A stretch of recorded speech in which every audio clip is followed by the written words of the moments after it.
Indiana Congressman Marlin Stutzman. Great to see you this morning, Congressman. So it's day 21 of the shutdown, 15 more days, and we'll have the longest shutdown in U.S. history. Do you think Democrats will try to break a record here?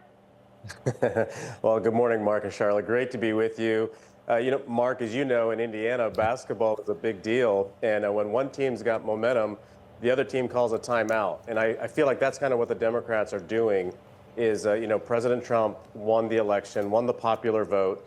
He has great momentum coming in. He starts to, with his executive orders out of the White House, to start making the changes that the American people voted for. We've passed tax cuts for working families across America. We've cut spending for the first time out of a bloated federal government. We've closed the border. We are starting to see security that the American people have expected for so long, not only in our streets, but along the border. Of course, what President Trump has done around the world in bringing peace to so many other parts of the world is truly incredible.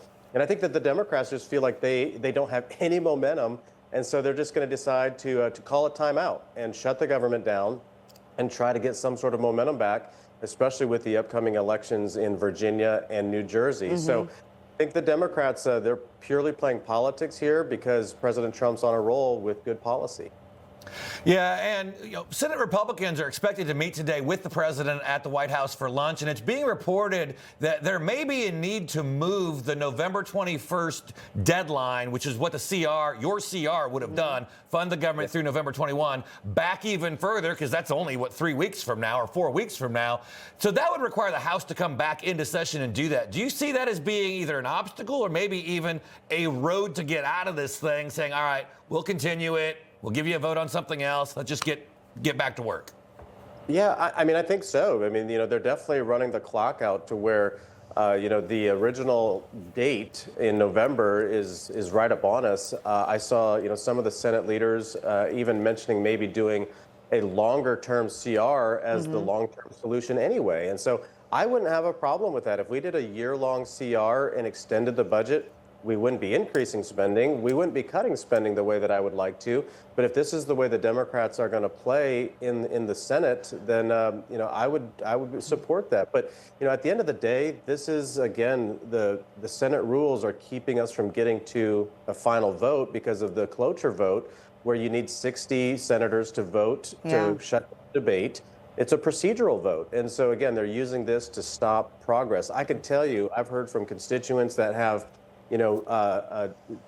orthopedic applications in the FDA that are sitting on a desk and aren't going anywhere for approval. You have SBA loans that are sitting on desks in Washington waiting for those to be processed. So it is affecting the American economy. It's going to affect the American people, and Democrats are going to be blamed for the Schumer shutdown.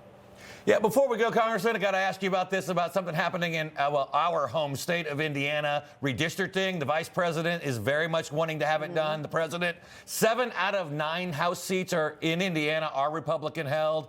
If Massachusetts can have 9 out of 9 Democrats, why can't ruby red Indiana at least get one more Republican seat? Absolutely. Mark, I say let's go for all 9. If Massachusetts, Connecticut, and New England are all doing it. The other thing is, look at California, 52 districts, and they're going to redistrict with the people's approval, and they're going to probably get, 4 or 5 more, so it'll be 4 Republicans in California altogether. You look at the Illinois map, anybody that's critical of Indiana redistricting, look at the Illinois map. It's terrible. Talk about gerrymandering. And, I always tell people in Indiana, you could have a kindergarten class draw our maps and it would be 9-0. We've offended a couple of Democrats just to be, to be fair and equal. So, yeah, I think we should do it because they've done it already from the 2020 census. I know some people don't like it, but it's part of what we have to deal with today. Yeah. Yep, absolutely. We'll see if the governor calls a special session to get it done. All right, my friend, good to see you. It's been a while. Absolutely. Good to see you all this morning. Information. Truth is freedom. Is Newsmax. It's real news for real people.